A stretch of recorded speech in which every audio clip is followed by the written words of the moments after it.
Paparan program Doa Sayang Malaysia mengisi perkembangan dari negeri di bawah payu. Untuk laporan penuh, kita langsung bersama Redwin di Kota Kinabalu. Teruskan Redwin. Ya Zahira, Redwin? program Doa Sayangi Malaysia menyuntik semangat patriotisme yang disemarakan dalam masyarakat berbilang kaum dan agama di Sabah. Program bermula sejak 2020 itu memberi ruang dan peluang kepada seluruh rakyat Malaysia yang bukan beragama Islam terus serta menzahirkan doa untuk kesejahteraan negara. Menteri Pelancongan, Kebudayaan dan Alam Sekitar, Datuk Christina Liew berkata penganjuran program sedemikian dapat membangunkan sesebuah negara melalui rakyat yang bersatu padu dan harmoni. Demikian ucapannya dalam program Doa Sayangi Malaysia sempena sambutan Hari Kebangsaan Negeri Sabah 2023 di Gurdwara Sahib, Kota Kinabalu. Teks ucapan dibacakan Timbalan Setiausaha Tetap Kementerian Pelancongan, Kebudayaan dan Alam Sekitar, Mary Isido Malaking. Program pagi ini kita harap dapat teruskan dan memupuklah perpaduan. Tanpa perpaduan, tanpa harmoni. Tanpa bekerjasama, tanpa bersatu, kita tidak akan maju. We want unity, we want peaceful harmony. Of course, we also hope Malaysia progress dari segi relations, agama, yang kita, I think we have to progress in future. Semua pengusaha teksi, kereta sewa dan bas mini yang beroperasi di Perbandaran Tawau dijadikan sebagai duta kecil kepada masyarakat untuk menggalakkan budaya mengibar jalur gemilang dan bendera Sabah sempena Bulan Kebangsaan tahun ini. Inisiatif tahunan itu dilaksana Pejabat Adun Apas bersama Gabungan Persatuan Teksi dan Kereta Sewa Tawau. Pembantu Menteri kepada Ketua Menteri Datuk Nizam Abu Bakar Titingan berkata, selain menawarkan perkhidmatan pengangkutan, mereka yang berada di barisan hadapan sektor pelancongan ini juga boleh menjadi contoh kepada kehidupan masyarakat Malaysia yang harmoni. Berperanan juga untuk menjaga nama baik negara Malaysia. Betul. Dan sudah pasti mereka boleh menjadi duta-duta kecil kerana penumpang-penumpang yang mereka bawa adalah dari berbilang tempat dan berbagai tempat, maka sikap mereka di dalam melayani penumpang-penumpang yang mengikuti perkhidmatan mereka merupakan satu contoh kepada bagaimanakah kehidupan negara Malaysia yang hidup dalam keadaan aman makmur walaupun kita berbilang kaum dan berbilang agama.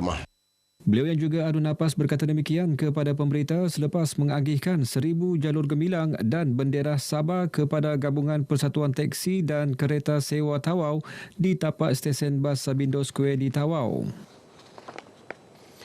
Perbadanan Baitul Mal Negeri Sabah PBNS berjaya mengagihkan bantuan lebih 6.6 juta ringgit kepada golongan sasar yang layak sejak 2021 hingga Julai tahun ini. Menurut Menteri Sains, Teknologi dan Inovasi Datuk Muhammad Arifin Muhammad Arif, bantuan diagihkan hasil daripada bayaran fidyah, kumpulan wang amal jariah, faraid dan wang tidak patuh syariah. Beliau ditemui media selepas merasmikan pejabat baharu PBNS Cawangan Tawau yang terletak di tingkat 4 bangunan Mara Tawau. Pewujudan pejabat baharu ini memudahkan masyarakat Islam di Tawau berurusan dengan PBNS terutama dalam pembayaran fidyah, kafarah dan pengurusan harta pusaka. Seperti mana yang kita maklum, Tawau terkenal sebagai daerah yang banyak menyumbang dalam kebajikan. Zakat juga sudah pasti ramai umat Islam akan mendapat kemudahan dengan wujudnya pejabat ini. Datuk Arifin yang juga Menteri Bertanggungjawab dalam hal ehwal Islam Negeri Sabah memberitahu pejabat sama akan diwujudkan di Sandakan tahun ini. Suruhanjaya Penjagaan Rasuah Malaysia SPRM Sabah menguatkuasakan pelaksanaan garis panduan tata cara mencukupi trust kepada organisasi komersil bagi mengelak kesalahan yang boleh didakwa di bawah Akta SPRM 2009. 5 prinsip asas digariskan dalam TRUST iaitu komitmen pengurusan organisasi pencegahan rasuah, melaksana penilaian risiko rasuah dalam organisasi, langkah kawalan pencegahan rasuah, pengurusan organisasi serta polisi dan inisiatif anti rasuah organisasi. Timbalan Pengarah Pencegahan SPRM Sabah, Penolong Kanan Pesuruhjaya, Alexander S. Kungi berkata, dalam masa sama pengurusan organisasi juga perlu memastikan penilaian secara berkala dilaksana bagi menilai prestasi, kecekapan dan keberkesanan program anti rasuah.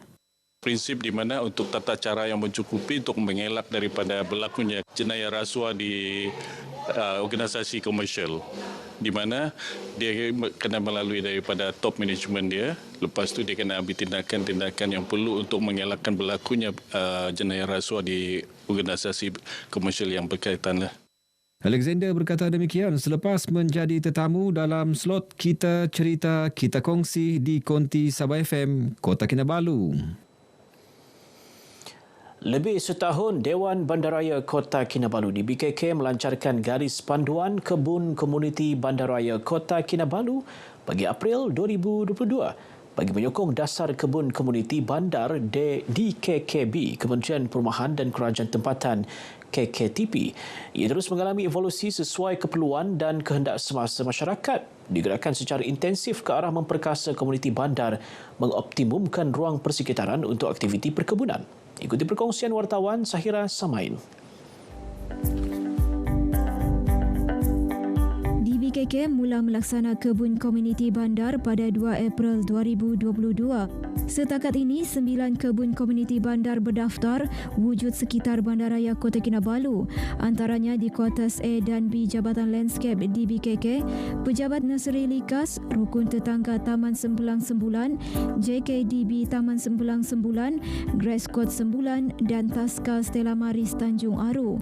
Projek diyakini mampu menyumbang pengurangan karbon serta memperkasa usaha kerajaan mencapai matlamat pembangunan lestari 2030. Ya, ini juga ada kaitan dengan usaha kerajaan dalam mengurangkan carbon footprint, dan ia juga ada kaitan dengan Sabah Maju Jaya, SDG. So, kita ke arah yang itu juga dengan banyaknya aktiviti perkebunan ini akan menambah kawasan hijau dan juga membantu mengurangkan masalah alam sekitar, pencemaran khasnya. Menggalakkan lagi penglibatan komuniti dalam projek kebun bandar, Jabatan Pertanian Sabah turut memain peranan penting menyediakan kemudahan perkebunan dengan peruntukan RM10,000 untuk pemasangan set hidroponik, sistem penanaman fertigasi serta perkhidmatan konsultasi kepada peserta.